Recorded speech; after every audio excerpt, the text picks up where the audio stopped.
እርዳታ የማድረስ ፍላጎቱና አቅሙ አለው ወይ ካልከኝ የለውም። ይሄ ከትግራይ አንጻር ብቻ አይደለም፣ በሌሎች አካባቢዎችም ይታይ ነው። ፌደራል መንግስት ራሱ የእርዳታ እህል ዘራፊ አይደል እንዴ?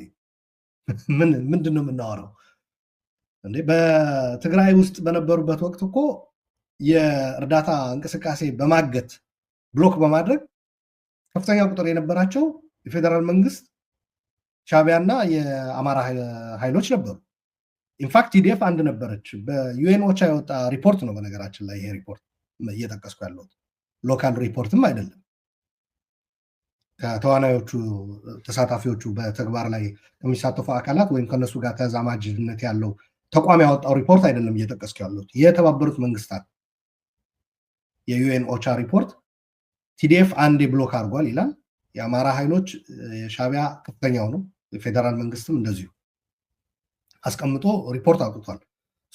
የፌደራል መንግስቱ ህወሓት ችግር ፈጣሪ ሆኖ ህወሓት ይጠቀምበታል በሚል አይደለም እርዳታ እየከለከለ ያለው። ኢትስ ቢዮንድ ዛት። ያ እንኳ ራሱ ምክንያት ቢሆን ሌላ ሜካኒዝም ነው የምትፈጥረው፣ ግን ኢትስ ቢዮንድ ዛት። ያ አይደለም ዋናው ፋክተሩ እርዳታ እየከለከለ ያለው። እርዳታ ከልካይ ስለሆነ ነው። በባህሪው እርዳታ ለተረጂዎች ሰብአዊ እርዳታ እንዲደርስ አይፈልግም። ቁጥጥሩም እንዲያጣ አይፈልግም። የፌደራል መንግስት ምን ወጣቶች እንኳ የሰበሰቡት ብር አይደል እንዴ? አንድም አቁሙ አላቸው፣ ሁለተኛ የሰበሰቡትም ወደ አደጋ ስጋት ነው ምናምን የሚባል ተቋም እንዲገባ ነው ያደረገው። ሌላ ከስቴት ውጭ ሌላ አቅም ያለው ወገኑን የሚረዳ ኃይል በግለሰብም በለው በተቋም እንዲኖር አይፈልግም። ቅድም ቅናት ብለዋል። እሱም አለ።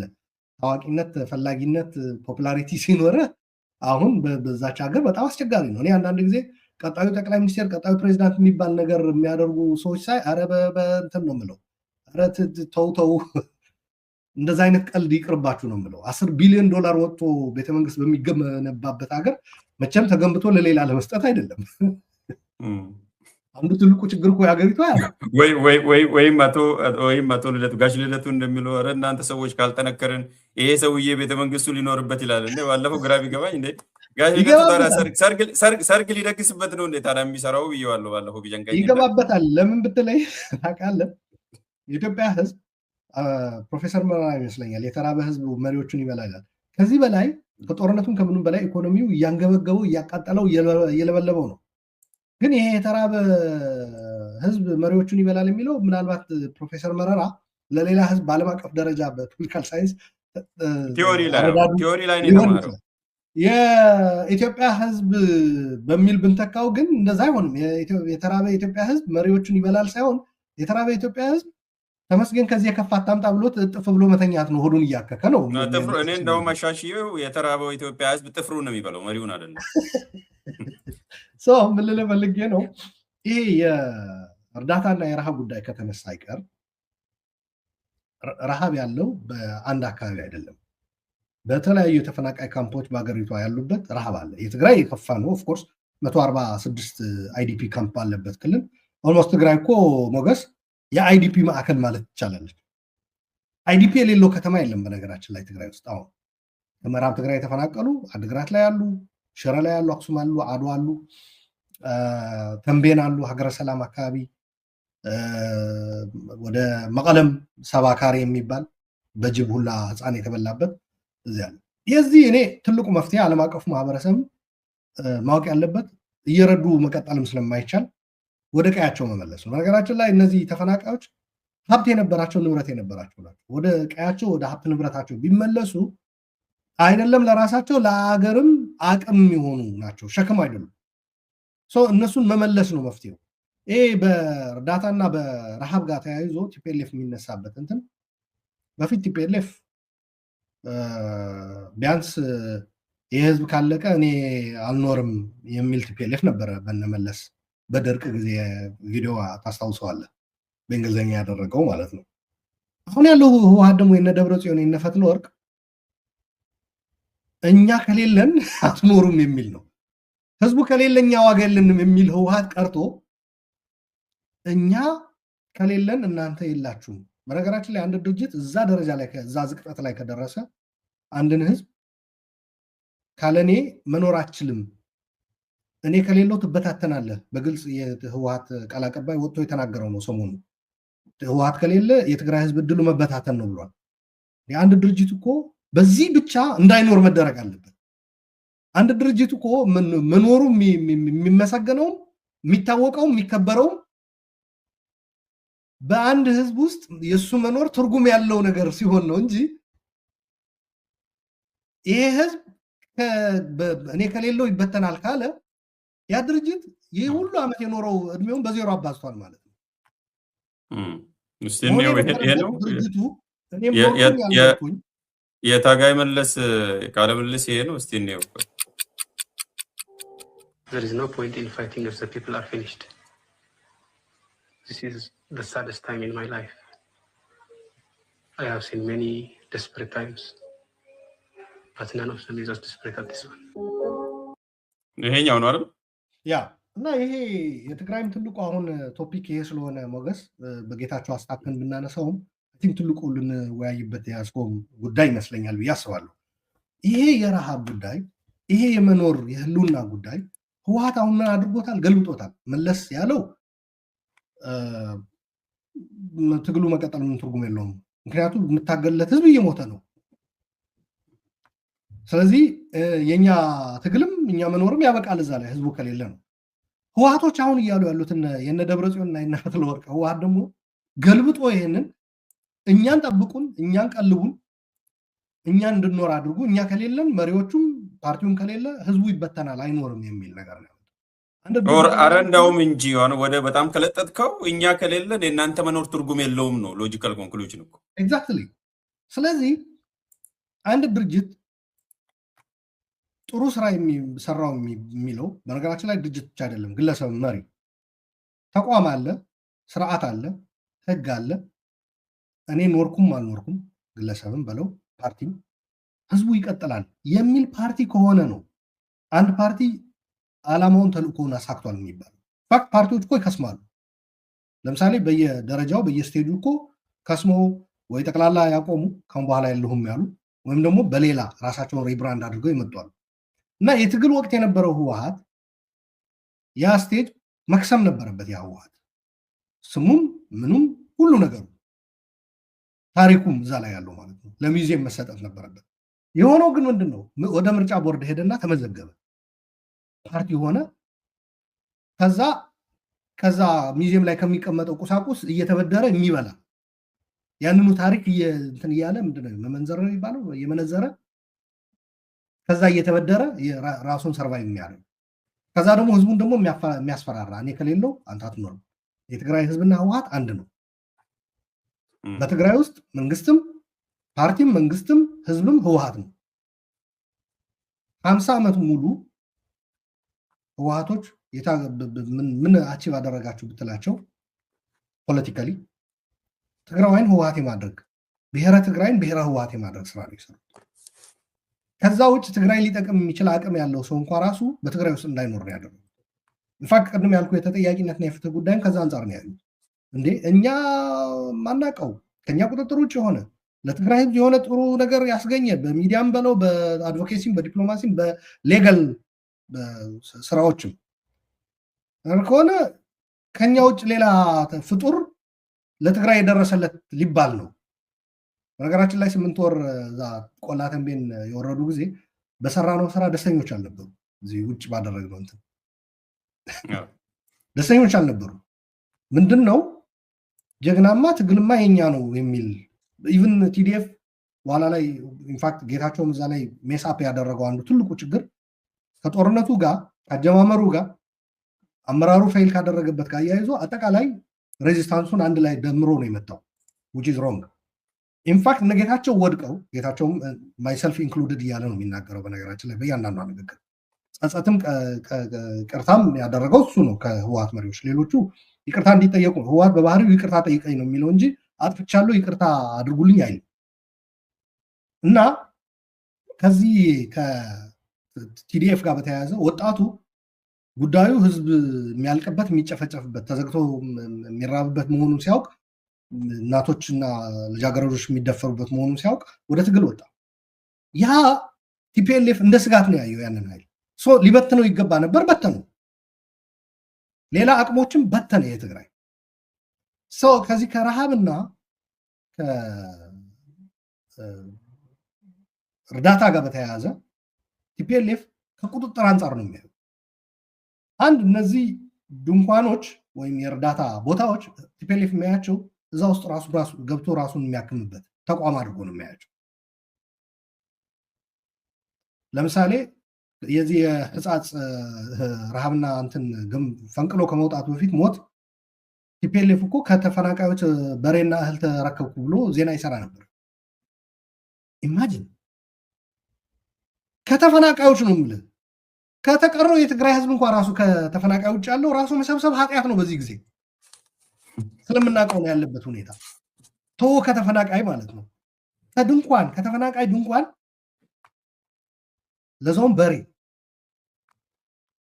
እና የምዕራብ ትግራይ ተፈናቃዮች ለሰራዊት እርዳታ ሰጡ፣ እህልና በሬ አስረከቡ በተወካዮቻቸው ብሎ እንትን ያቀ እና ከኛ በፊት ድርጅታችን ከኛ በፊት ውድብ ይቅደም ደግሞ አሉ ብሎ ደግሞ ይናገራሉ በድፍረት።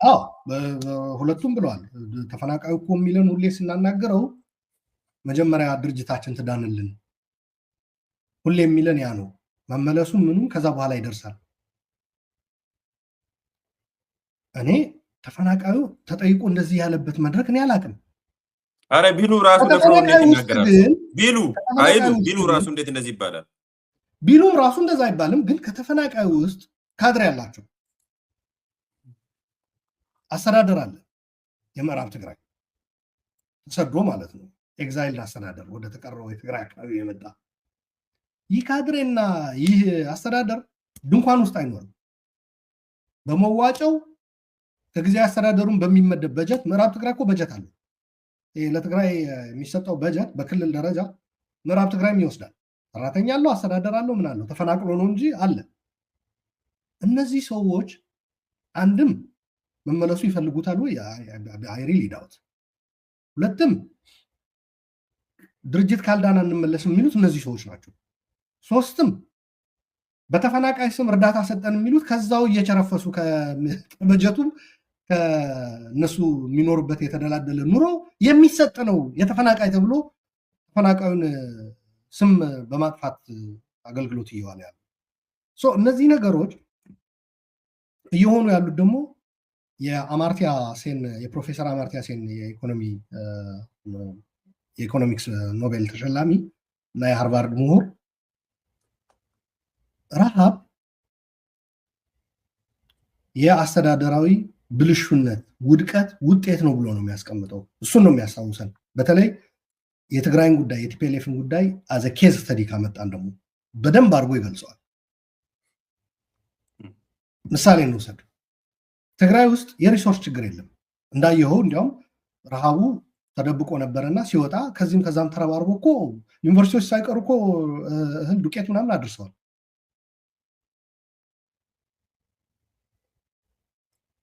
በትግራይ ውስጥ ሩብ ትሪሊየን ከወርቅ ብር ያገኙ ሰዎች አሉ። ሩብ ትሪሊየን 250 ቢሊዮን። የትግራይ በጀት 12 ቢሊዮን ነው ዓመታዊ በጀት። እያወራን ያለነው 250 ቢሊዮን ሩብ ትሪሊየን ነው። በተወሰኑ ወራቶች ዓመት በማይሞላ ነው የተሰበሰበው ይሄ ከወርቅ የተገኘው ገቢ ማለት ነው። ፌደራል መንግስት ይፋ አድርጓል። ይህን ያክል ኩንታል ወርቅ ከትግራይ አግኝቻለሁ። ይሄ በህጋዊ መንገድ ባንክ ላይ ተቀርቦ ብር ክፍያ ተወስዶበት ወደ ብሔራዊ ባንክ ገቢ የተደረገ ወርቅ ነው እያወራን ያለ ነው። በህገወጥ መንገድ የሚወጣው እናቱ ጡጣ ነው። በኤርትራ በኩል አድርጎ የሚሄድ የትግራይ ወታደራዊ የፖለቲካዊ አመራሮች የሚሳተፉበት ህገወጥ ወርቅ ንግድ አለ። ይህንን ሳይጨምር ነው ትግራይ ውስጥ ከብረታ ብረት ከጦርነት ከወዳደቁ ብረታ ብረት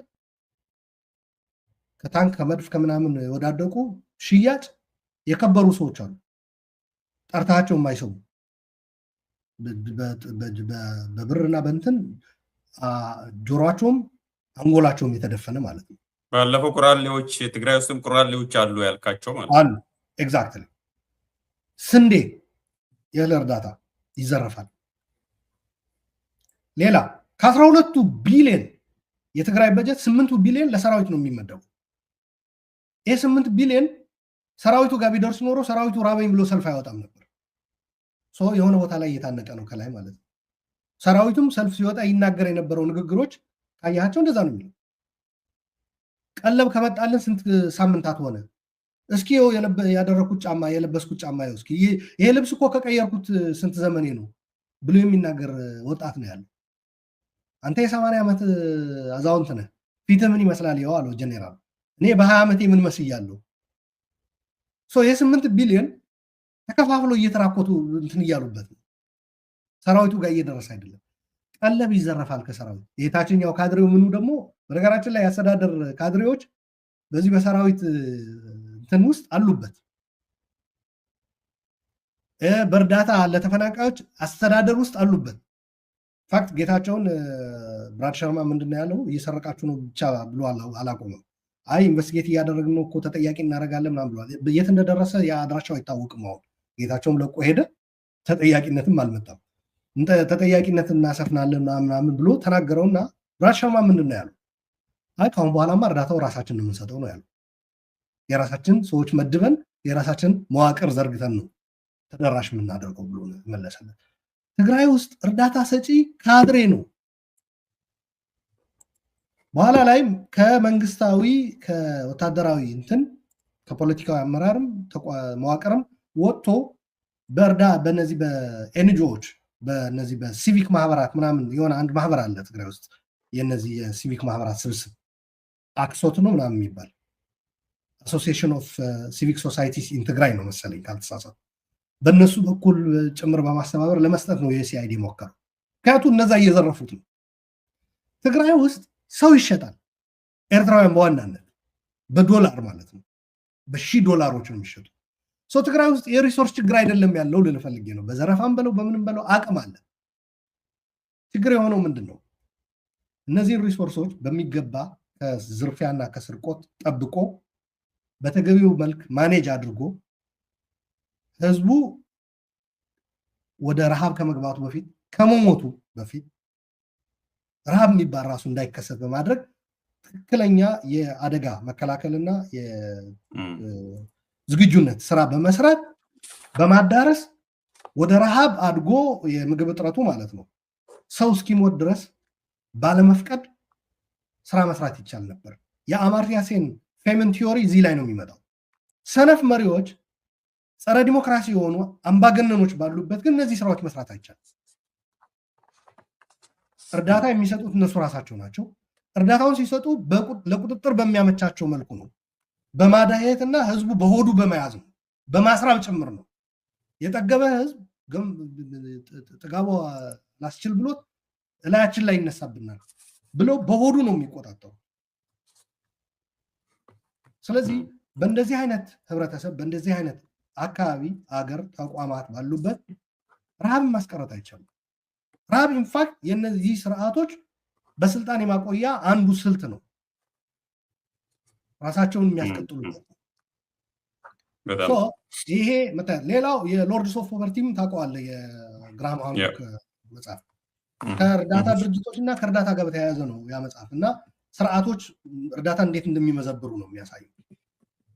ለምሳሌ እርዳታ ለማድረስ ይላል አንድ ኬዝ ስተዲ ያቀረበው እዛ ላይ የደቡብ ሱዳን ይመስለኛል ጦር የሲቪል ዋር በነበሩበት ጊዜ አንድ ሱዳን በነበሩበት ጊዜ ደማዚን የሚባል አካባቢ ስርዓቱ ራሱ እርዳታውን ለመጠበቅ ሰራዊት ለመመደብ ክፍያ ይከፈለኛል። እርዳታው ለማን ነው እንደሚደርሰው? ስርዓቱ ማለት ህዝቤ ብሎ እኮ መግለጫ ያወጣል። ደግሞ እኮ ስርዓቱ ወጥቶ አይደል የኛ ህዝብ ይላል፣ ህዝባችን ይላል እኮ።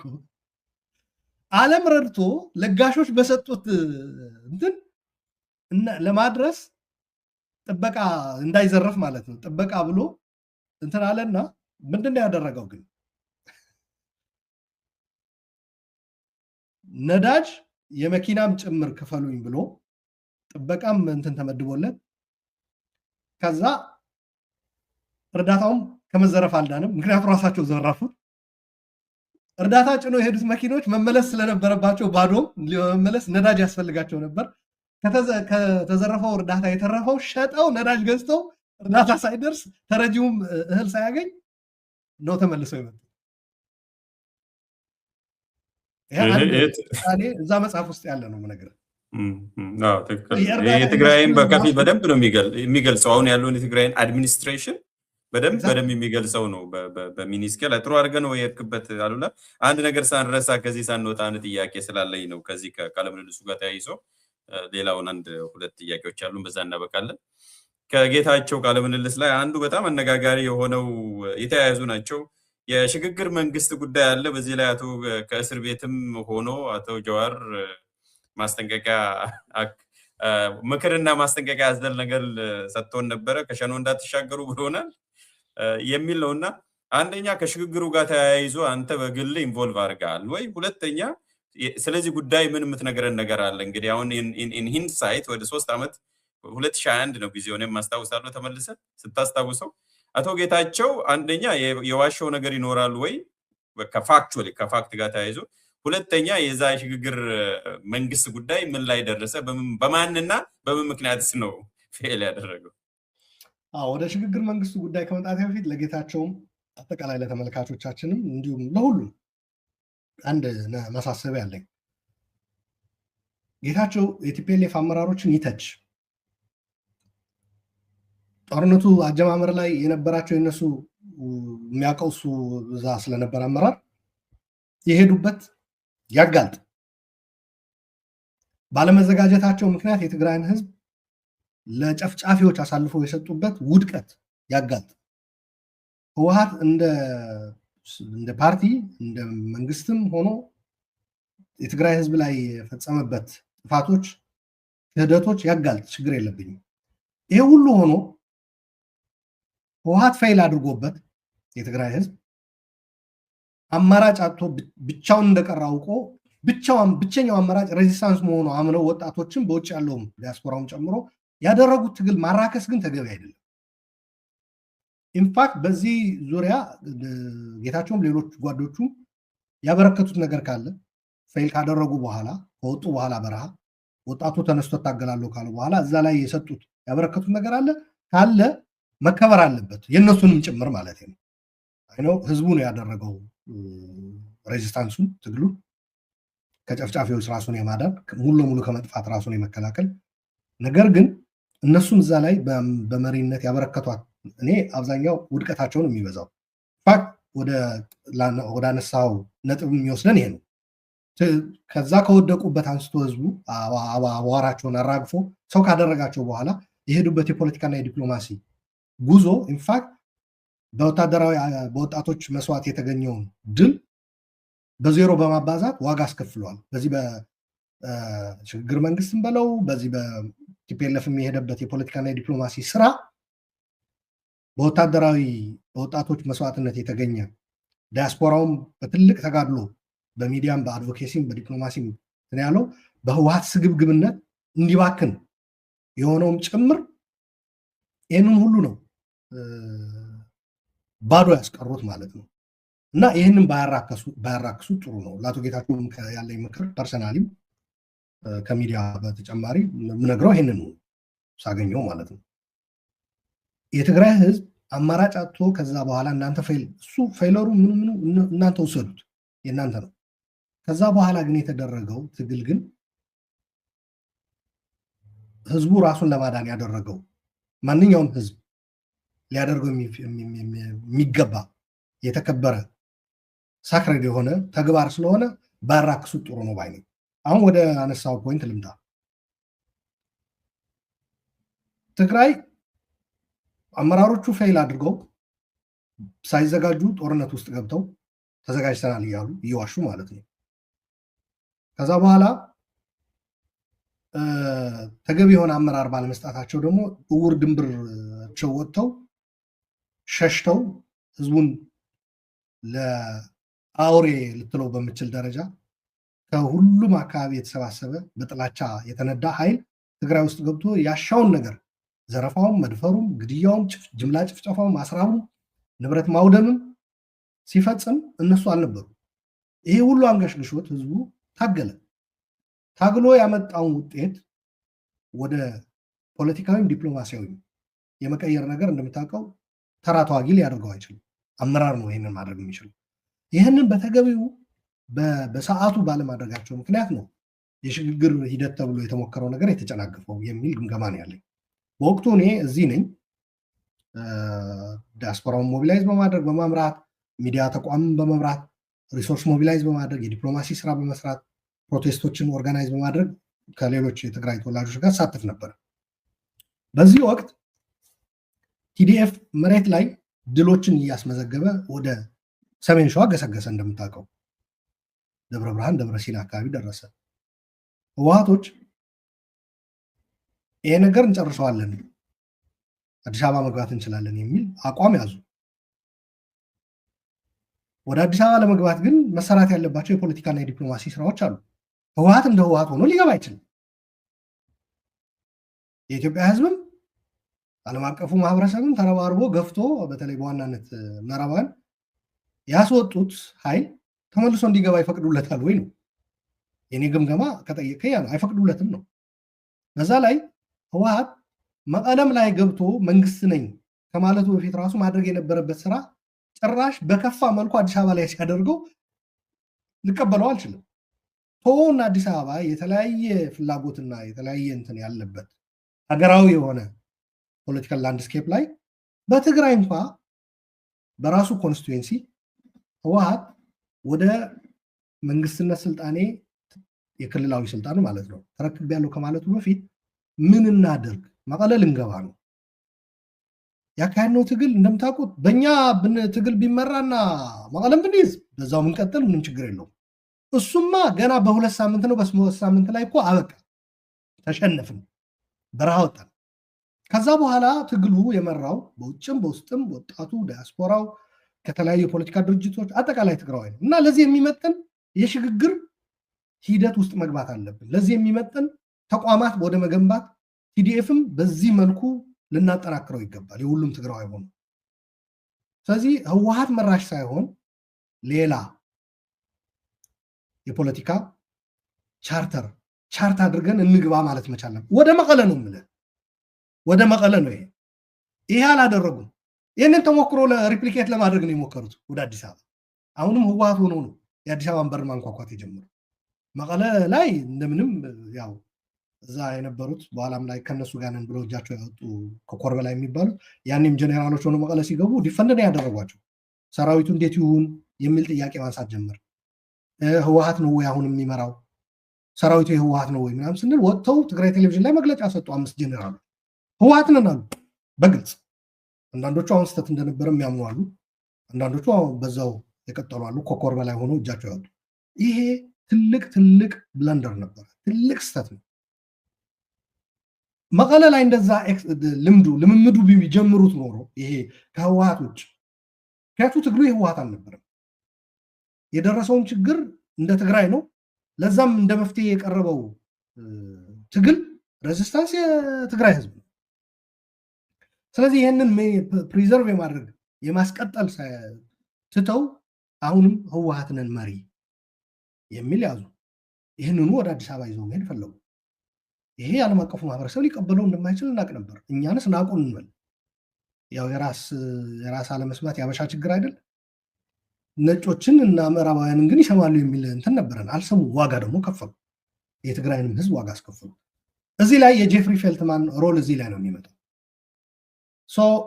ዓለም አቀፍ ማህበረሰብ እንደምታውቀው ከትግራይ ህዝብ ጎን እንደቆመ ታውቃለህ። ይሄ ምንም የአደባባይ ሚስጥር ነው። በተለይ በአድቮኬሲው፣ በዲፕሎማሲው፣ በውጭ ግንኙነት የነበረው ጫና በኢትዮጵያ መንግስት ላይ የመጣው በዋናነት ከዓለም አቀፉ ማህበረሰብ ነው። የትግራይ ዲያስፖራ የሰራው ትልቅ ተጋድሎ ፍሬ አፍርቶ የዓለም አቀፉ ማህበረሰብ የትግራይን ጉዳይ ልዩ ትኩረት ሰጥቶታል። ከዚህ አንጻር የተደረገልን ድጋፍ ግን ለትግራይ ህዝብ እንጂ ለቲፒኤልኤፍ አልነበር። ቲፒኤልኤፍ የሳቱት እዚህ ላይ ነው። እነሱ ልክ የበረሃው የወጣቱ ትግል እንደ መጅረጥ አድርገው እንደወሰዱት እንደሰረቁት የዓለም አቀፉ ማህበረሰብ መስረቅ ይቻላል ብለው አመኑ። አዛ ታይም አስታውሳለሁ ትዊተር ላይ የአሜሪካ የውጭ ጉዳይ መስሪያ ቤት ባልደረባ የሆነ ሰው ምንድን ነው ብሎ እንትን ያለው the support that we provide to the people of Tigray is non-transferable ይላል። አሁን ለጠየቀው ጥያቄ ትልቁ መልስ እዚህ ላይ ነው የወጣው። ባጭሩ ህወሓት አታሰሙን የሚሉ የካፒቶል ሂል ሰዎች ማግኘት ጀመረ። ምንድነው ይሄ ህወሓት ግን ማለት ጀመሩ። ምክንያቱም እነሱ የሚያውቁት እንደ ትግራይ እየተባለ እንደ ትግራይ ሆነን ነው ስንታገል የነበረው። ቲዲኤፍ የሚባል ደግሞ ብራንድ ሆኖ መጣ። በተባበሩት መንግስታት አዳራሽ ውስጥ ቲዲኤፍ እኮ ተጠርቷል፣ በሊንዳ ቶማስ ግሪንፊልድ በኩል ማለት ነው።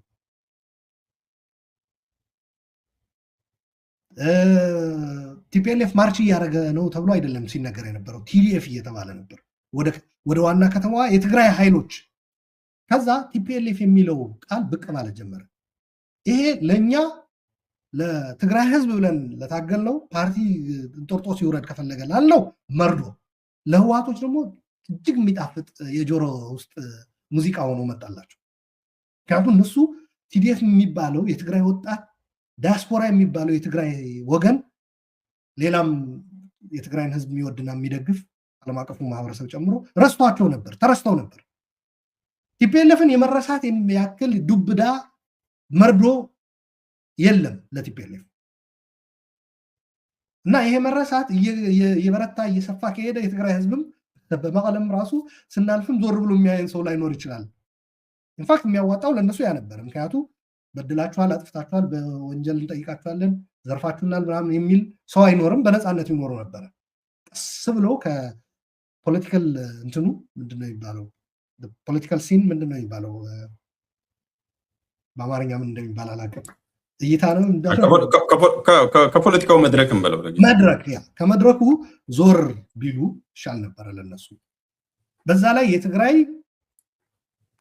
ሬዚስታንስ የትግራይ ተጋድሎም ማርኬት ለማድረግ ለዓለም አቀፉ ማህበረሰብ ለኢትዮጵያውያንም ለቀጠናውም ሌላ በር ይከፍት ነበር።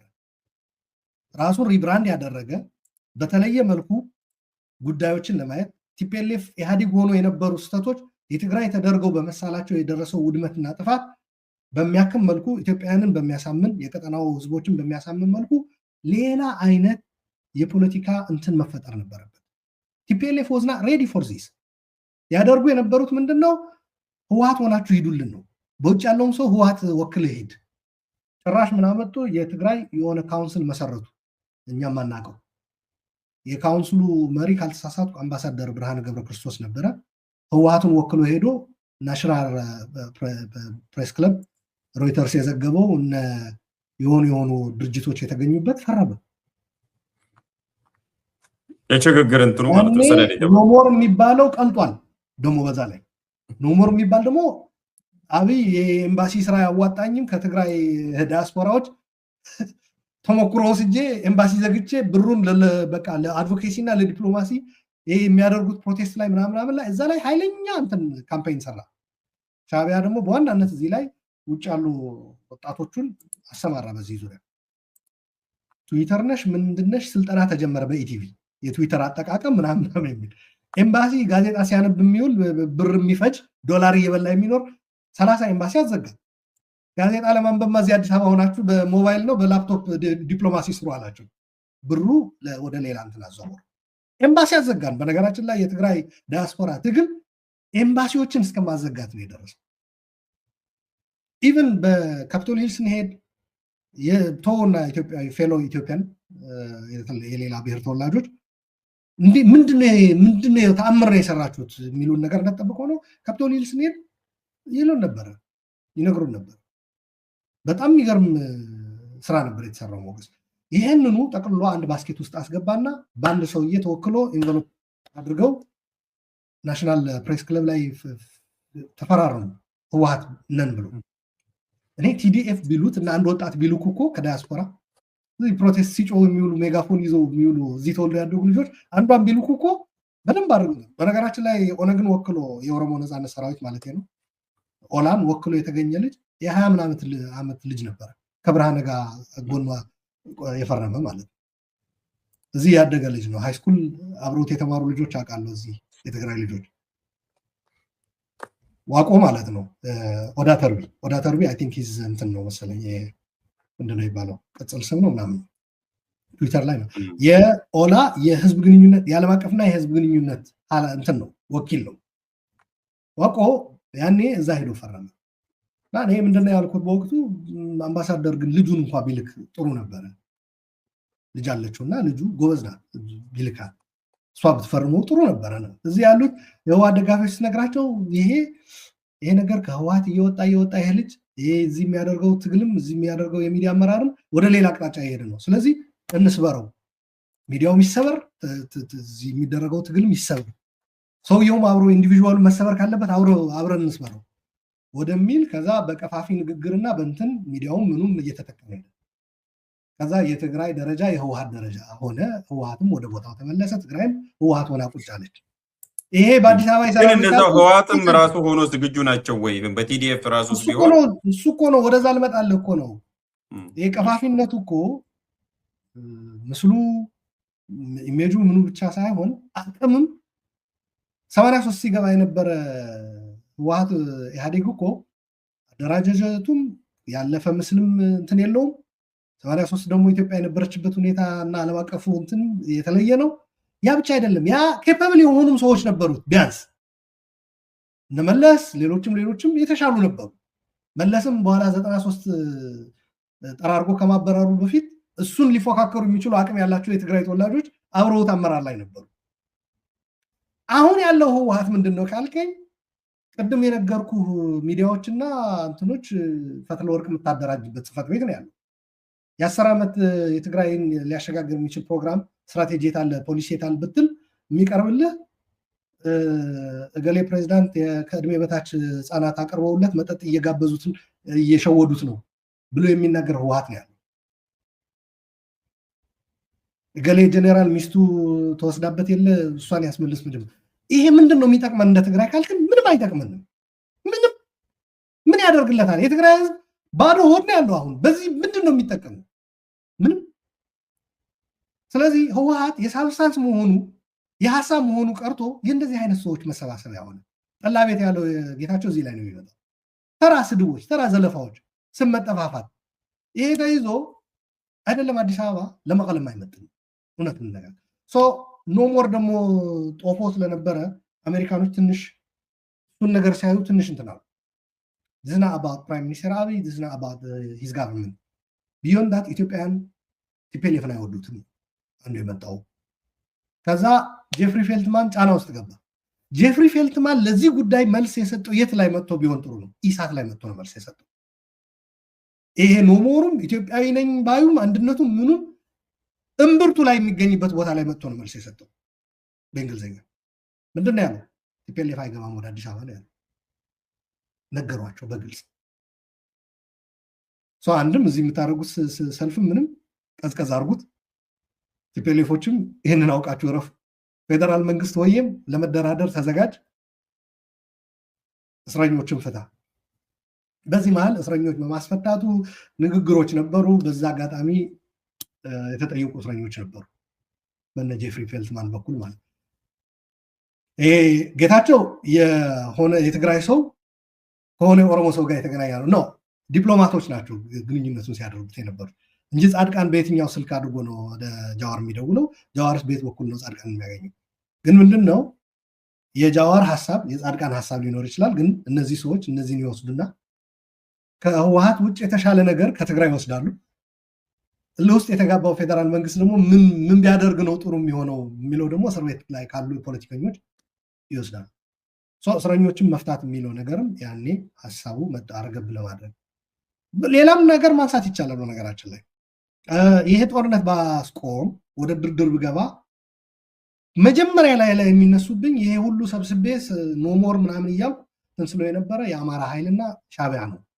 በዚህ በጦርነቱ አጋሮች የነበሩ I will be constituency-less ነው። አንድ ኒውዮርክ ታይምስ ላይ ነው መሰለኝ ካልተሳሳትኩ የሆነ አንዱ የጠቅላይ ሚኒስትሩ ስጋት ብቻቸውን ቀርተዋል፣ the prime minister is helpless የሚል ነበር። የአማራ ብልጽግናም the new worker መሰለኝ the new worker helpless ነው። ጠቅላይ ሚኒስትሩ ደጋፊ የለውም። ድርድር ቢቀበልም እንኳ ከትግራይ ኃይሎች ጋር ይህንን ለማድረግ በሚንቀሳቀስበት በነገራችን ላይ የሻዕቢያ የአማራ ኃይሎች የሚለው የአማራ ኃይሎች ስል አሁን ያለው የፋኖ የአረጋ ከበደን እየተዋጋ ያለው አይደለም ብቻ አይደለም። በነ አገኘው ተሻገር በነ ምናምን የሚመሩ የአማራ ብልጽግናዎችንም ጨምሬ ነው ለጠቅላይ ሚኒስቴሩ ፈተና ይሆናሉ ተብሎ ተደረገና ከዛ ጠቅላይ ሚኒስቴሩን ወደ ኦሮሞ ኮንስቲትዩንሲ የመመለስ ስራ የታሰሩ ሰዎችን የመፍታት እና የተፈቱት ሰዎች ደግሞ የማረጋጋትና የሰላም ጦረኝነት እንደማያዋጣ የመምከርም የመገሰጽም በውጭም ሀገር ጭምር ጨምሮ ማለት ነው ዞር ዞር ብለው የመስራት ስራ ከዛ ልክ ቲዲኤፍ ወደ ደብረሲና ደርሶ እዛ ላይ ተደራደሩ የነበረው አሻፈረኝ ያለው የቲፒኤልኤፍ ኃይል እንዲደራደር ደግሞ በዛ ልክ ደግሞ ገፍቶ መምጣት ነበረበት ጦርነቱ ወደ ትግራይ ዝም ብሎ አይደለም ልፈልጌ ነው ምናልባት እዛ ላይ አንዳንዱ በጣም ግልጽ እንዲሆን የምፈልገው አንድ የሚጨመር ጉዳይ አለ እዚህ ጋር እኔ የዲፕሎማቶችን አሁን ቅድም የምትለውም ወስ ፕሪቪ በደንብ ማረጋገጥ ይችላል ትክክል ነው እነ ከአቶ ጀዋር ጋም ሲነጋገሩ እንደነበረ ጠቅላይ ሚኒስትሩ ጋም ይሄ ሲያደራድሩም ሲያነጋግሩም እንደነበረም መልእክትም የጆ ባይደን መልእክትም ለጠቅላይ ሚኒስትሩም እንዳደረሰም አውቃለሁ ከመፈታታቸው እና ቦይ ስብሐት እነ ጀዋር ከመፈታታቸው በፊት ትክክል ነው አንዱ ግን አሜሪካ ወደ አዲስ አበባ ማርች እንዳታረጉ ስላለች ብቻ የጅቡቲ ድርድርም አትርሳቸው የዛ አካል ናቸው እነሱ እሱም ራሱ የዛም እሱ ላይ ቢውል ያደረጋ ይሄ ዝም ብሎ ፒውርሊ የዲፕሎማቲክ ፕሬሸር ብቻ ነው ወይስ የሚሊተሪ ማይቲም ይመጣል ለምሳሌ ድሮን ጉዳይ አለ በቃ በጣም ኦቨርስትሬችድ ሆነው ራሳቸውም የቲዲኤፍ መሪዎች ወደ መጨረሻ ላይ የተናገሩት አለ መጀመሪያ ላይ ታክቲካል ሪትሪት ነው ያደረግነው ቢሉ ጦርነቱ ካበቃ በኋላ ግን ወገባችንን የተመታ ነው በጣም ኦቨርስትሬች ነው ያደረገው ስንቅም የለም ድሮንም በደንብ ኢፌክቲቭ ነው የነበረው እዛ ወደ ሸዋ ስንገሰግስ የሚል ነገር ነውና የሚሊተሪስ እዚህ ጋር ይመጣም እንዲሁ በዲፕሎማሲ ብቻ ነው የተመለሱት እዚህ ላይ እንዲያውም ሰሞኑ ጃዋር አንድ ጽሁፍ ጽፏል በእንግሊዝኛ የውጭ ኃይሎች በኢትዮጵያ በቀጠናው ያላቸው ሚና አሁን ከኢትዮጵያን እጅና ከመሪዎቹም ከኢትዮጵያንም እየወጣ ባለፈው አንተ ነግሬህ ነበር ይሄ ተጣምረን ጦርነት እናድርግ የሚሉ ሰዎች ጦርነት እንደ ድሮ አይደለም እንደ 83 ኢህአዴግ ሄደን ምናምን ፈጥረህ ብለህ በቃ የምትገባው ነው ያ አይደለም አሁን ጦርነቱን የሚወስኑ ሌላ አካላት ሆነዋል ሞር ኦፍ በአፍሪካ ቀንድ የሚካሄዱ ጦርነቶች የፕሮክሲ ናቸው ወሳኞቹ ሌሎች አካላት ናቸው ከዚህ አንጻር የመካከለኛው ምስራቅ በዋናነት ዩኤኢ ለብልጽግና ለጠቅላይ ሚኒስትሩ ሰጠው የነበረ ድጋፍ እንዲቆም ተደርጎ ነበረ በባይደን አድሚኒስትሬሽን ያላቸውን ሌቨሬጅ ተጠቅመው ማይክ ሀመር አስታውሳለሁ እባካችሁን የኢትዮጵያ የትግራይ ጦርነት እንዲባባስ እያደረጉ ፊውል እያደረጉ ያሉት አካላት በተለይ የመካከለኛው ምስራቅ ሀገራት ይልና ዩኤኢ ስፔሲፊክሊ ገልጾ አሜሪካ ሌቨሬጇን ተጠቅማ ታስቁማቸው የሚል ነገር ነው ድሮን ቆሞ ነበረ መሳሪያ ማቅረብ ቆሞ ነበረ ምክንያቱም በዚህ ዘመን እንደምታውቀው የእያንዳንዱ በረራዎችን ትራክ የሚያደርጉ ተቋማት አሉ ኢንቴሊጀንስ እንደምታውቀው በፊት በስቴት ብቻ ነበር አሁን የግል ተቋማትም ጨምረዋል በግል ተቋማት የሚደረገው ኢንቴሊጀንስ አንዱ ጥቅሙ ምንድነው መረጃ ሞኖፖሊ የመንግስትነት ያስቀራል እንደገና ደግሞ በተለይ አትሮሲቲስ ሲፈጽሙ መንግስታቶች ጭፍጨፋ በደል ሲፈጽሙ ምንድነው አትሮሲቲስ ምን እንደሚባል በአማርኛ ስላላወቅኩት ነው እና ግፎች ምናምን ሲፈጽሙ የማጋለጥ ስራ የሚሰራ ነበር አሁን የትግራይ ጦርነት ብዙ ሰው ያው የነበረ የቴክኖሎጂ የጦር መሳሪያ ምናምን ቴክኖሎጂ ሰጠው የነበረ ጥቅም ከፍልሚያው አንጻር ብቻ ነበረ ከዲፕሎማሲ ከሚዲያ አንጻር ከሰብአዊ መብት አንጻርም ትልቅ ሚና ተጫውቷል የፕራይቬት የኢንተል ስራ የሚሰሩ ኩባንያዎች ለምሳሌ የማህበረ ዴጎ እንዴት ተቀናጅተን እንደሰራ ነው ብነግርህ ዩልቢ ሞገስ በቃ ምንድነው ነው የምትለው እስከ ሲኤንኤን ድረስ ወጥቶ ዘገባው እንዲሰራ ያደረግንበት ሂደት ብነግርህ ባለሙያዎች እንዴት እንደተሳተፉበት የስሪዲ ቴክኖሎጂ ቤሊንካት የሚባል ኩባንያ አሁን በዚህ በኢራን ስትደበደብ እነዚህ ትልልቅ አውሮፕላኖች የአሜሪካ የኢራን የኒኩሌር ተቋማት ሲደበደቡ ቀድሞ ይሄ ተቋም ያወጣው ነበር በትግራይ ጦርነት ተከተላቸው ስለነበረ ያ መረጃ እዚህ ሁሉ ሰው ሳይሰማው ሊደበድቡ እንደሆነ ራሱ እየተጓዙ እንደሆነ ከአሜሪካ የኤርፎርስ ቤዝ ተነስተው እየተጓዙ እንደሆነ ታርጌታቸው ደግሞ እነዛ የኒኩሌር ተቋማት እንደሆኑ ሲናገር አየው ነበር እና በወቅቱ የማህበረ ዴጎ የተፈጸመበት ቦታ በቴክኖሎጂ ተደግፎ በደንብ ነው ያረጋግጡት ማለት ነው፣ ያጋልጡት። የሰብአዊ መብት ተቋማትም ዓለም አቀፍ ሚዲያውም እንትን እንዲሉ ያደረጉ። ከዚህ አንጻር ወደ ኢትዮጵያ ይደረግ የነበረ የመሳሪያ ጉዞ ይከታተሉት ነበር እና ያጋልጡ ነበር። ለምሳሌ ከዩኤኢ ወደ ሐረር ሜዳ የሚደረጉ በአንቶኖቭ የሚደረጉ የጦር መሳሪያ የማመላለስ ስራ በሚገባ ነበር የሚከታተሉ። ይሄ በዋናነት የድሮን ተተኳሽ ነበረ ሲያመላልሱ የነበሩ እና የሆነ ወቅት ባይደን አድሚኒስትሬሽን ያለው አሜሪካ ያላት ሊቨሬጅ ተጠቅማ ዩኤኢ ላይ ጫና በማድረግ ቆሞ ነበር። በወቅቱ ቲዲኤፎች በጣም ትልቅ አድቫንቴጅ ወስደው ነበር። ድጋፍ እኮ የሚሊተሪ መሳሪያ በመስጠት ብቻ አይደለም፣ ተቃራኒ የበላይነት የሚያገኝበት አቅም የሚያገኝበት ድጋፍ የሚያገኝበት ህዝብን እየጨፈጨፍበት ያለ መሳሪያ እንዳያገኝ ማድረግ እኮ ራሱ ትልቅ ድጋፍ ነው። ለትግራይ የተደረገ ድጋፍ ነው። ህወሓቶች በራሳቸው በሌላ መንገድ ሊያዩት ይችላሉ። እኛ ግን እንደ ትግራይ ዩኤኢ ጦር መሳሪያ እንዳታቀርብ የኤሚሬትስ ፍላይቶች ራሱ አስተጓጉለናል። አሜሪካ ውስጥ የተርኪሽ ኤርዌይ ፍላይት አስተጓጉለናል። ሞገስ ኤርፖርት ላይ ተገኝተን ጮሆናል አይደለም እያልኩ ያለው ቼኪን እንትን አድርገው ወደ ቦርዲንግ እንትን የሚሄዱ ተሳፋሪዎች ጭምር ጥሰን ገብተን ነው ያስቆምነው። ፍላይት ዲሌይ እንዲያደርግ አድርገናል። ይሄ ዝም ብሎ አይደለም፣ እንትናቸው ስር ገብቶ የሚቆነጠጥ ተግባር ነው እየፈጸምን ያለ ነው። ቱርኮች ለነጌታቸው ነግሯቸዋል። እያዋረዱን ነው የእናንተ ሰዎች እዛ፣ በቃ መግቢያ መውጫ አጣን። ኤምባሲ በነጋ ጠባ ነው የሚሰለፉት። ኤርፖርት ጋር ሄደው በረራዎችን እያስተጓጎሉብን ነው። በዚህ ደረጃ ያደረግነው ትግል የአሜሪካ መንግስትም ድጋፍ ታክሎበት ዩኤኢ ወደ ኢትዮጵያ ደሊቨር ታደርገው የነበረ የጦር መሳሪያ አቆመች። እዚህ ላይ ነው የሚመጣው። አዲስ አበባ አትገቡም ተብለው ተደራደሩ ሲባሉ እንገባለንም አንደራደርም ሲሉ ኦኬ ዩኤኢ ትቀጥል ተባለ። ወዲያውኑ ነው የምልህ የዩኤኢ በረራ ትራክ ማድረግ ጀመረ። ጉድ ነው ያለው። መግባት የጀመሩት ደግሞ በፊት የቆሙ አይደለም፣ በብዙ እጥፎች እንዲጨምር ተደርጎ ነው የቀጠለው። ከዛ ጭራሽ ዊንግሎንግም ታጠቀ። የቻይናዎቹ ከዩኤኢ ናቸው እነዚህ ቻይና ሰራሽ ናቸው፣ ግን ዩኤኢ ናት እንትን የምታደርጋቸው። ኦፐሬተሮች መጡ። ቱርክ የሰው ኃይልም የምንም ታደርገው የነበረ አጋልጠናል። በነገራችን ላይ የቱርክ ሰዎች ራሱ እኔ አዲስ አበባ ገብተው እንትን ያረፉበት ሆቴል ምናምን ሳይቀር ሰዎቹ እነማን እንደሆኑ አውጥተናል። እና ቀጠለ። ከዛ ጦርነቱ በድሮን ከፍተኛ የሆነ ይሄ ምንድን ነው የምትለው ስዎርም የሚባለው አይነት ማለት ነው። ልክ የፌንጣ ወረርሽኝ ያንበጣ መንጋ አይነት በሚመስል መልኩ ትማጡ። አንድም ርቀት አለ እንደተባለው ሰፕላይ ቼኑ ማቅረብ ማድረስ አልቻሉም። ምግብም በለው ተተኳሽም በለው ምንም በጣም ርቀዋል ከዋና እንትናቸው ቲዲኤፎች። ሁለተኛ ግን በእነዚህ በድሮኖች በዛ ላይ ደግሞ እንደራደራለን እሺ ብለው መውጣት በሚወጡበት ወቅት ጠቅላይ ሚኒስትሩ ይህንን አውቀው ወደ ጦር ግንባር እየዘመትኩ ነው ብለው ለህዝቡንም እንትን ለማድረግ የራሳቸውንም ኢሜጅ ለመገንባት ኢንፋክት ይፈለግ ነበረ። በወቅቱ ጠቅላይ ሚኒስትሩ የዛ አይነት ግንባታ ያስፈልጋቸው ነበር።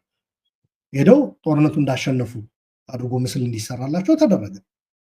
ግን በድሮን ቲዲኤፍ ላይ ከተፈጸመው ጥቃት የሞትና የመስዋዕትና የቁስል 75% ነበር። እንዲያውም አንዳንዶቹ 80-85 የሚልም ነገረውኛል። ሊተራሊ መከላከያ የለም፣ መከላከያ አይዋጋም። ውጊያው የነበረው በድሮንና በእግረኛ ሰራዊት መካከል ነው። እና ያኔ ኮንቮይ ጭነው በትራኮች ምናምን ጭነው ነበር እንትን የሚሉ። በድሮን ወቅት ደግሞ እግረኛ ነው፣ ወርደህ በእግር በአህያ ነው መሄድ ያለብህ እንጂ በመኪና ልትንቀሳቀስ አትችልም። ሜካናይዝድ ልትሆን አትችልም። ታንክ መድፍ ምናምን ልትይዝ አትችልም። አንደራደርም በማለታቸው ቆሞ የነበረው ከዩኤኢ ዴሊቨሪው ዲፕሎማሲው ነው እዚህ ላይ ፋክተሩ። ከሚሊተሪ ማይቲ በላይ የአዲስ አበባ መንግስት እንዲደራደርና ቁጭ እንዲል ከአቅሙ በላይ እንደሆነበት እየተሸነፈ እንዳለ ሰራዊቱ እንደተበተነ እንዲረዳ የማድረግም ዩኤኢ ደግሞ ዴሊቨር ታደርገው የነበረው የጦር መሳሪያ እንዲቆም ተደረገ። በዚህ ቲዲኤፍ አድቫንቴጅ አግኝቷል። ቢያንስ የድሮን ጥቃት ቀርቶለታል።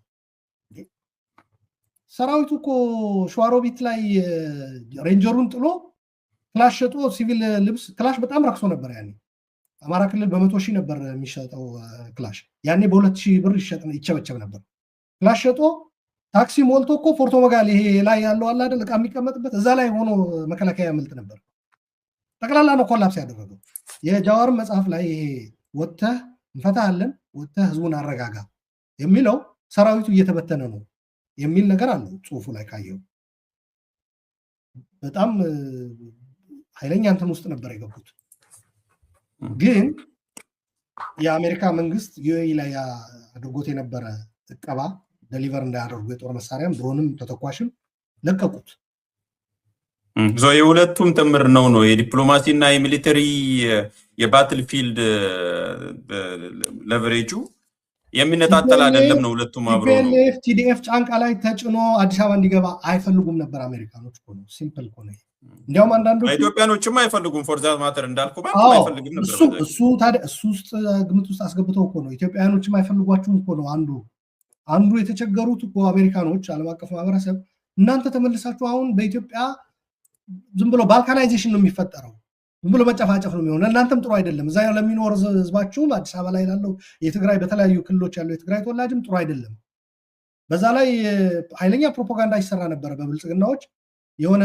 ጊዜያዊ ቬስት አስለብሶ እንደ ሌሊት እየዞሩ ሮንድ ነው ምናምን የትግራይ ተወላጆችን እየፈለጉ እንትን ነበር አባ ሳሙኤል ምናምን የሚባሉ እስር ቤቶች ሞልተው የዶሮ እርባታ ሳይቀር የትግራይ ተወላጆች ማሰሪያ ሆነው ነበር የዶሮ እርባታ እንትኖች ሳይቀሩ ማለት ነው እና በእንደዚህ አይነት ሁኔታ አንድም ለህዝባችሁ ጥሩ አይደለም ሁለትም ገብታችሁ የምትመሩት የምታረጋግጡ አገር አይኖርም ግፊት ያደርጉ የነበሩት አሜሪካኖች ብልጽግና ድርድር እንዲቀበል ህወሓትም ድርድር እንዲቀበል ነው እንጂ ቲዲኤፍ ላይ ጫንቃ ላይ ተፈናጠው ወደ አዲስ አበባ እንዲገቡ አይፈለግም ነበር ለዚህ የሚሆን የፖለቲካ የዲፕሎማሲ ስራ በትግራይ በኩል በህወሓቶች በኩል አልተሰራም ኢንፋክት ትግራይ አግኝታ የነበረች የዲፕሎማሲ ሌቨሬጅ ህወሓት የሚባል ነገር ሲተካው ቲዲኤፍ ስሙ ዞር እያለ በህወሓት ሲተካ ያ ተገኝቶ የነበረው ድጋፍ ዓለም አቀፍ ድጋፍ በትግራይ ዲያስፖራ በሰራው ስራ እሱ በዜሮ መባዛት ነው የጀመረው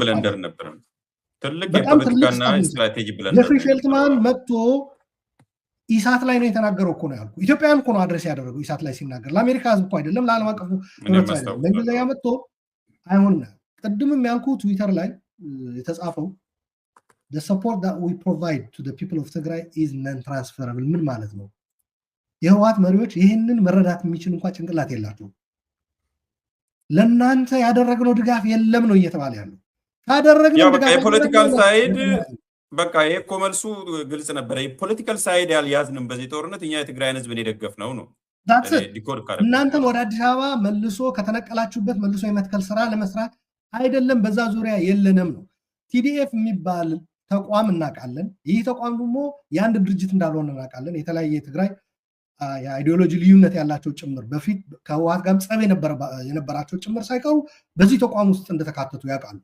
which means እነ ጀነራል ጻድቃን ማለት ነው ሌላ አይደለም እነዚህን አሜሪካኖች ሊያምኑ ይችላሉ ህወሓትና አመራሩን ግን አያምኑትም እዚህ መጥቶ የፈረመውም ሰውም አያምኑትም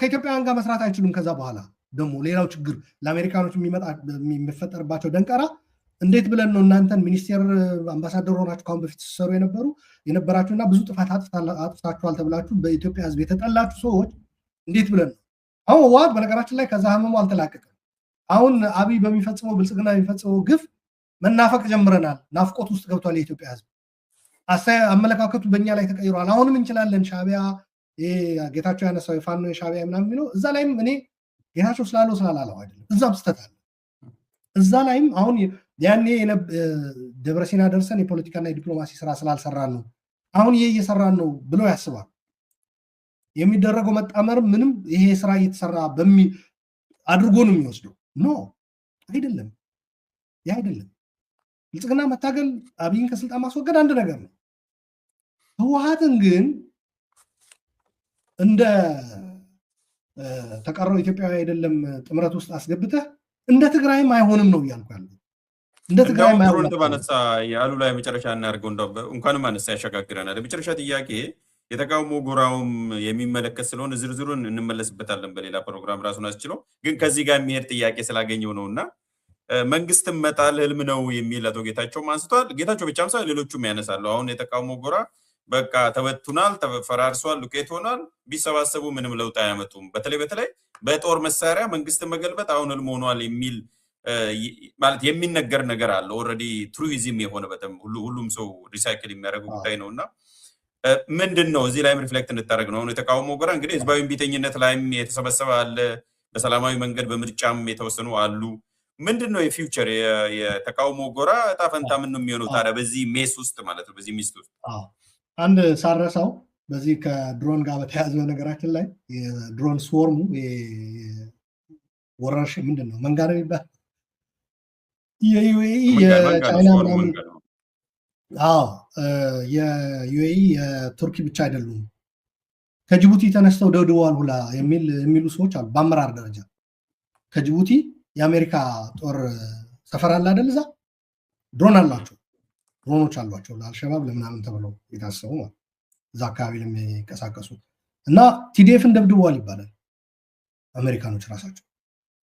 ይህም አለ ልፈልጌ ነው ይጣራ ነው። ማስረጃ አላቀርብልህም። ማስረጃ በሌለው ነገር የራሴ አድርጌ አልነግረም። እንደዛ ይባላል፣ ግን ይጣራ። ይሄ አንዱ ነው።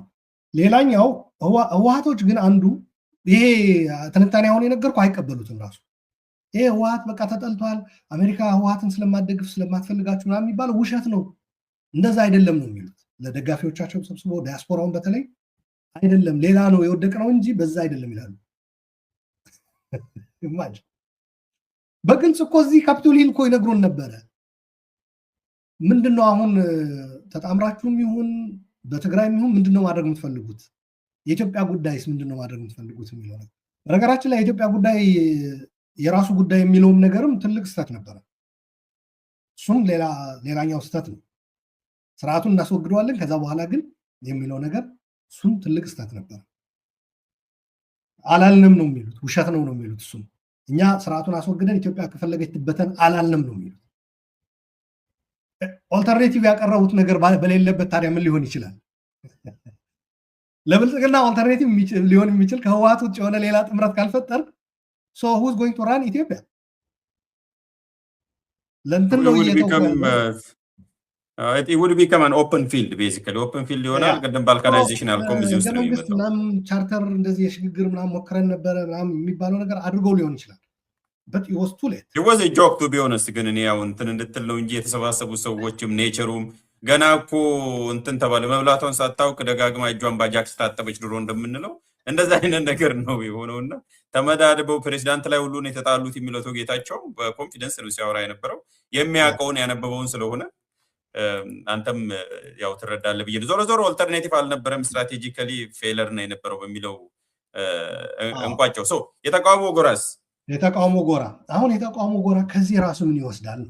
መሰባሰቡ ጥምረቱ ምኑ አንድ ትግራይን የሚያስተዳድረው ኃይል ህወሓት የትግራዮች ነውና እዛው ጨርሱ የሚሉት ነገር አለ። እዛው ጨርሳችሁ ነው እንደዛ አትልም። አንድ ሀገር ኮንክ የትግራይ ጉዳይ ይገዳል፣ የኦሮሚያ ጉዳይ ይገደኛል፣ የአማራ ጉዳይ ይገደኛል፣ ይመለከተኛል። እንዴ ቅድም እኮ ስንዘረዝረው የነበረ ዓለም እንኳን የትግራይ ህዝብ ጉዳይ የሂማኒቲ ጉዳይ ይገደናል ብሎ ያው ሁሉ አድርገዋል አይደል? ከትግራይ ውጭ ያሉ ነን ቲግሪያንስ ኢንክሉዲንግ ኤሪትሪያንስ እኮ ከጎናችን ተሰልፈው የታገሉ ነበሩ። የትግራይ ጉዳይ አይገደንም ብለው ታዲያ ለምን አልተውትም? ያኔ እዛው ራሳችሁ ቻሉት ለምን አላሉ? ሶ የትግራይ ጉዳይ ይመለከታቸዋል። ህወሓት እንደፈለገ እንደፍጥርጥሩ ያበላሸው እዛ እሱ ያቦካው እዛው ራሱ ይጨርሰው። በጥምረቱ ላይ ግን ህወሓት ወክሏችሁ ይገኝ የሚልም እምነት አለ። ሉክ ይሄ ሁለት ነገር ስቷል። አንድ የትግራይን ሪያሊቲ የሳተ ነው። ሁለተኛ ህወሓትን ይዞ ወደ ኢትዮጵያ የመመለስ አባዜ የተጠናወተው አይነ ህወሓትን የመፈለግ አይደለም አውቀዋለሁ። ህወሓት ቲዲኤፍን ይዟል። ምክንያቱም ቲዲኤፎች ከህወሓት ጋር ነን ብለዋል። እነ ጌታቸው ተሸንፏል። ያኛው አማራጭ እንዳናደርገው የተሸነፈ ነው። ይሄ ለውጥ ፈላጊ ነኝ ምናምን ህወሓትን አልፈልግም የሚለው ምን አለ አሁን አሉላ ምን ታደርግልናለህ? ብቻህን መጥተህ ሰበሰብ ኦንላይን የበይነመረብ ምናምን ቢደረግ ምን ታደርግልናለህ? ትግሉም ሰላማዊ ብቻ እንዲሆን አይደለም የፈለጉት። የተግባባ ነው በዚህ በጥምረት ምናምን የሚለው ሰላማዊ ትግል መሆን አለበት የሚል በኔ እምነት። ሰላም ይምጣ አይደል አንዱ መፈክር የነበረው። ምን የያዛችሁት አጀንዳ ምንድነው ብለህ እኮ ጠይቃል። አንድ የሚያረጋችሁ አንዱ አገዛዝ ይብቃ ነበረ፣ ሌላው ደግሞ ሰላም ይምጣ ነው።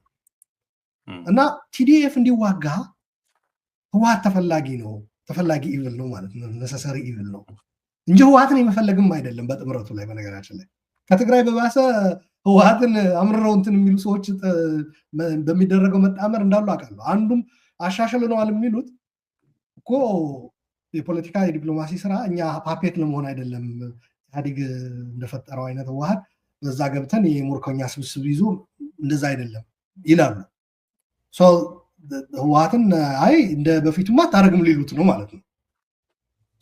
የቲዲኤፍን ሚና ከተወጣ በኋላ ከዛ በኋላ አደረስከን እንጂ ፈረስኮ ያደርሳል እንጂ ከዛ በኋላማ ያለው እኛው ራሳችንን የሚልም እንትን ያለው ነው። ይሄ ሌላ ጸብ ነው፣ ሌላ ፍልሚያ ነው የሚወልደው።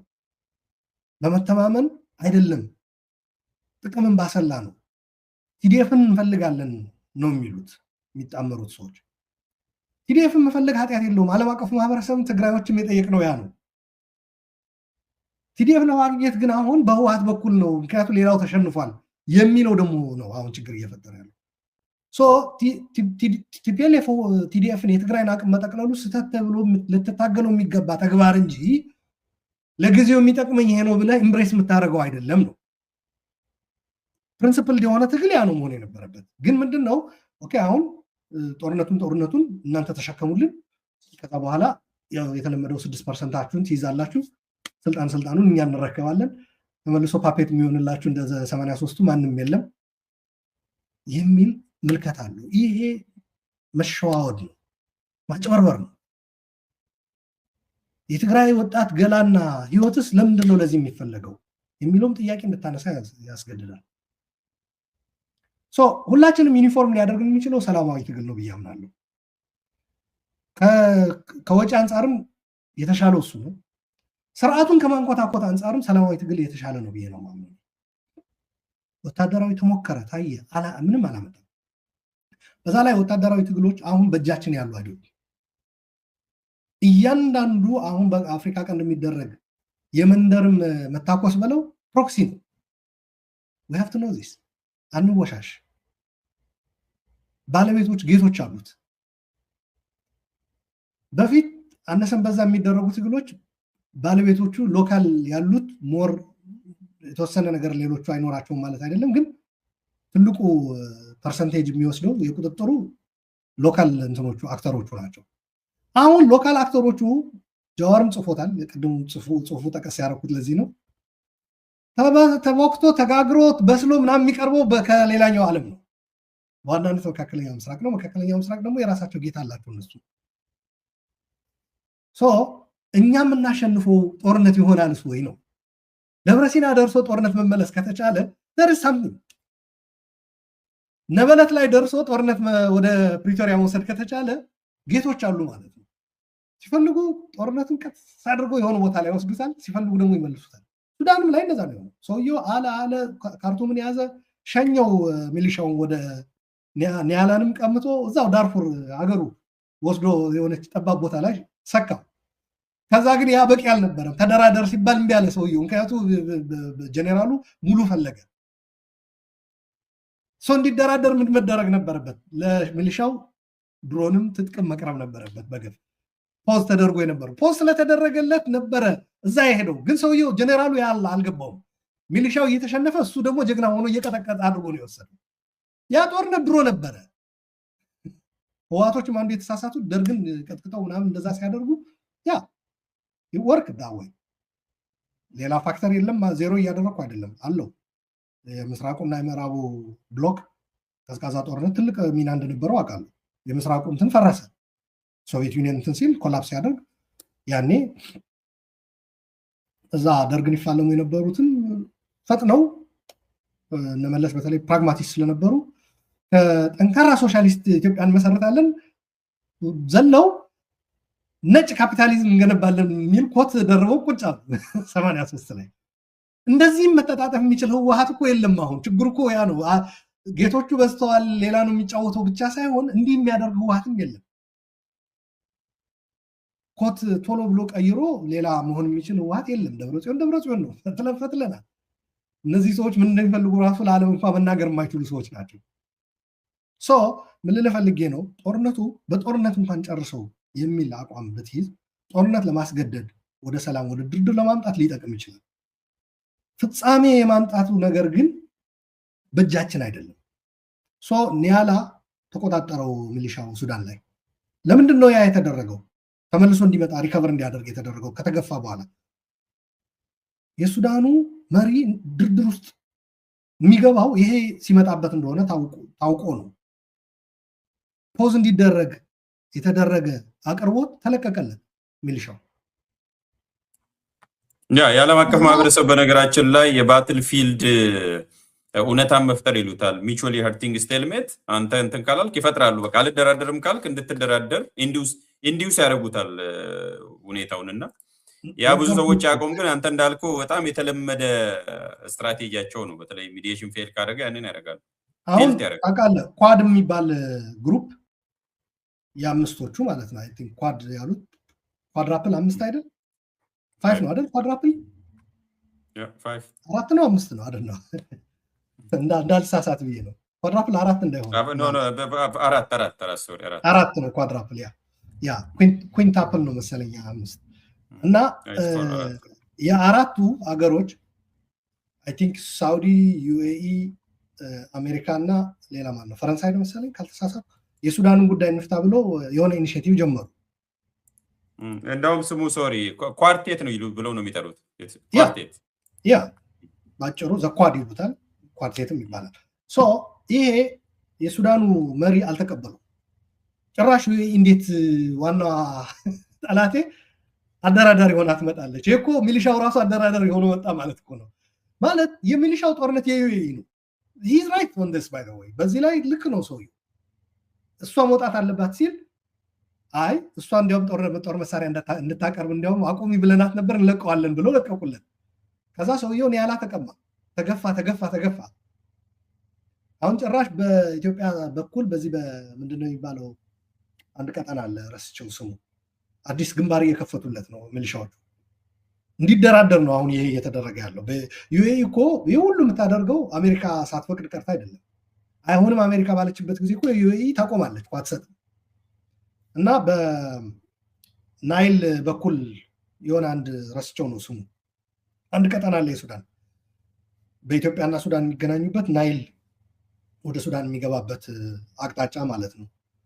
እና ልክ ዳርፉር ግዛት እንደሚባለው በምዕራብ ያለው በዚህኛው ደግሞ ተመሳሳይ ስም አለው ኮርዶፋን ነው የሚባለው። በኮርዶፋን በኩል እያጠቁት ነው። ሰውየው ወደ ድርድር እንዲመጣ ኳድም እንዲቀበል ነው እየተፈለገ ያለው። ጃዋር ይህን በሚገባ ነው በጽሁፍ የገለጸው። በእንግሊዝኛ የጻፈው ነው፣ ገብታችሁ ማንበብ ትችላላችሁ። አሁን መሪዎቻቸውን ራሱ ስልጣን አላቸው ብላችሁ ነው ወይ ነው? ተውት ህዝቡና እኛ ዜጎቹ ሰብጀክቶቹን እርሱንና መሪዎቹ ራሱ ፓወር አላቸው ወይ? ሁሉ ነገር እዛ ተሰርቶ የተሰጣቸውን ነው አምጥተው እየተገበሩ ያሉት። ፖሊሲ እንኳን የላቸውም የራሳቸው የሚባል።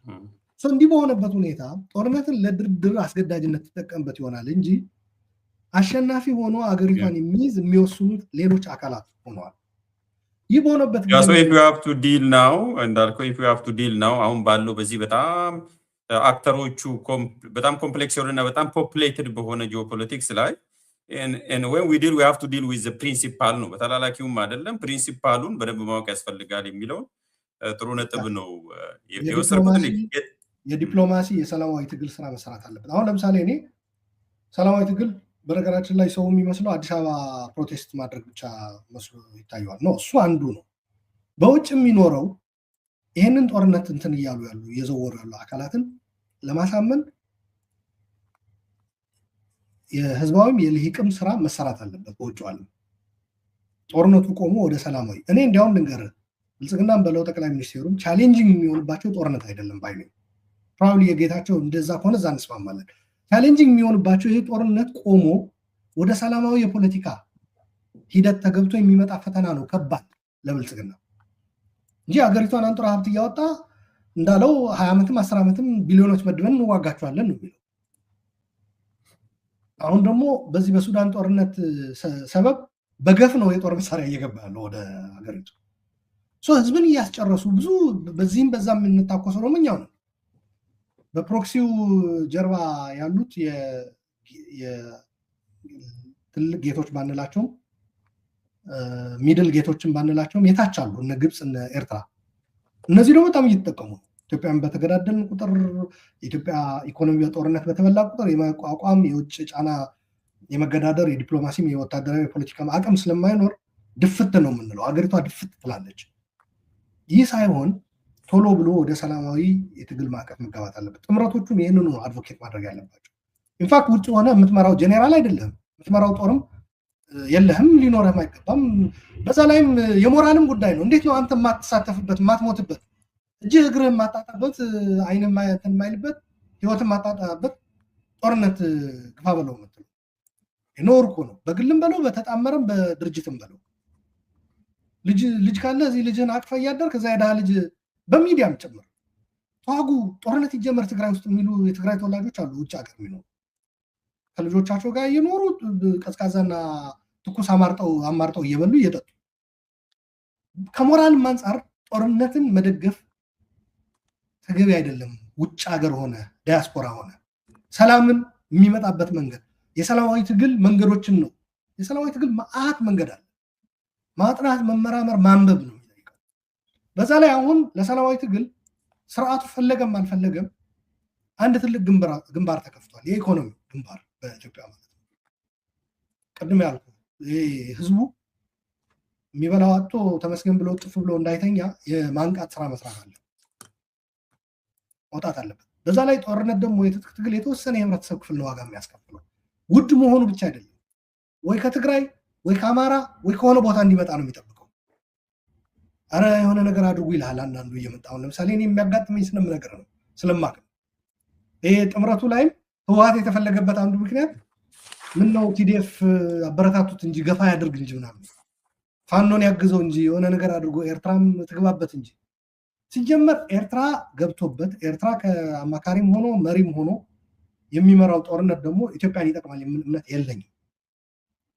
የኤርትራ እጆች በአብይ ዘመን ሲገቡ ልክ ካልነበሩ አሁን በቲፒኤልኤፍ በፋኖና በኦላ ሲገቡ ልክ ናቸው ልል አልችልም። የኤርትራ መግባት በኢትዮጵያ አሁን ላለንበት ውጥንቅጥ አንዱ ትልቅ ሚና የተጫወተው እሱ መቆም አለበት። ጥምረቶቹ አንዱ ደግሞ መውሰድ ያለባቸው ይሄ ኤርትራ እንደ አንድ እንትን አድርጎ መውሰድ ምንድነው ፓርትነር አድርጎ መውሰድ አደጋ አለው። አደጋው ለኢትዮጵያም ነው። በዛ ላይ ደግሞ ከኤርትራ ህዝብም ጋር መቀያየም ነው። ያ ሁሉ ግፍ የፈጸመ ስርዓት እንዴት ነው ወዳጅ አድርገህ የምትይዘው? በላዩ ላይ ደግሞ ባትጣመርም እንኳ ራሱ የኤርትራ መንግስት በኢትዮጵያ ጦርነት ውስጥ ከተሳተፈ ጉዳዩ የውጭ ኃይል ነው በኢትዮጵያ ጉዳይ የገባ ተብሎ የሚወሰደው እንጂ የሆነ አንድ አማጺ የሀገሪቱ ውስጥ ያለ እንደ ኦላ እንደ ፋኖ አይደለም። ሶ ምን ማለት ነው? ኢትዮጵያውያን ይቸገራሉ። በጥምረቱ ውስጥም በምንም በለው በሀገር ውስጥ ባሉ ምንድነው ይባሉ ተባባሪዎች ጥምረቶች ሊስማማ ይችላል። የውጭ ኃይል ሲገባበት ግን እንዴ ይሄማ የሀገር ጥቅም አሳልፎ መስጠት ነው ብሎ ነው ሊል ይችላል። እንደውም ጥሩ ነጥብ ነው ያነሳው። ይህንኑ አጋጣሚ ውሰድና የመጨረሻ ሀሳብን በተለይ ከዚህ ከትግሉ ጋር ኦልሬዲ ስለጀመርክ 1-2 ደቂቃ ውሰድና በዚሁ እንቋጫለን። እንደው ያ እና ይሄ የትጥቅ ትግል ውጭ ሆነ የትጥቅ ትግል የሚባል ነገር የለም። ሰላማዊ ትግል ነው ሊሆን የሚችለው። እኛም የሰራ ነው ያ። እኔ መሳሪያ ሊያዝኩ ያደረኩት ሰላማዊ ትግል ነው። በትግራይ ጦርነት ወቅት ውጤታማ የሚሆን ነው። ለዛ ነው ህግ የሚፈቅደው ሰላማዊ የሆነ ነው ያደረግነው። ከኤርትራ ከውጭ ኃይሎች ጋር ተባብረን አገር እንውረር አላልንም በፍጹም። በዛ ላይ የኤርትራ መንግስት ተጣምረንም አገር እንድናስቀጥል ተግባብተን መንግስት እንድመሰረት አይደለም እኮ። አሁን ያለውን ስርዓት ለመጣል አገሪቷን ለማበጣበጥ ይፈልገናል። ግን ከዛ በኋላ አይፈልገንም። እርስ በራሳችን እንድንዋጋ ነው ይፈልገው። ይሄ ነው የኤርትራ መንግስት ስለምናውቀው።